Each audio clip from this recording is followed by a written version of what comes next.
Среда, 27 септември, кратки вести во 12 часот. Владата донесе заклучоци за спроведување на препораките на УНЕСКО за заштита на Охридскиот регион. Хидробиолошкиот завод треба да изработи приоритетна листа на клучни живеалишта од национално и европско значење, а Управата за заштита на културното наследство да ги ограничи можностите за изградба на нови објекти, надградби и доградби во старото градско јадро. Задолженија има и за општините Охрид, Струга и Дебарца во рамки на своите надлежности да започнат со отстранување на бесправно изградените објекти за кои што се издадени правосилни решенија и за кои се обезбедени финансиски средства, како и сите урбанистичко-плански документации да ги доставуваат до Комисијата за управување со светското природно и културно наследство на мислење уште во фаза на предлог-опфат. Осигурителната компанија All Clear од Велика Британија објави мапа на светот на која наместо името на државата е наведена туристичката дестинација за која најмногу се интересираат гостите од странство.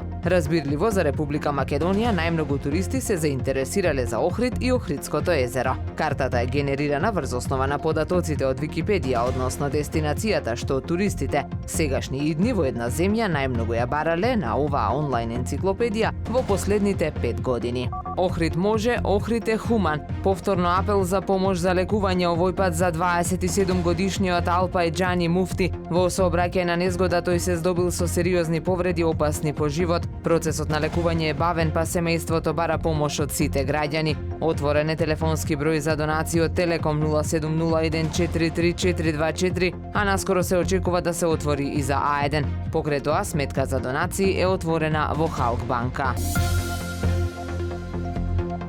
Времето денес сончево со умерена облачност, дува слаб североисточен ветер. Максималната температура во Охрид до 24 степени. Повеќе информации на ohridpress.com.mk. Уредник и водител на вестите Даниела Спасик. Технички реализатор Реджеп Селман.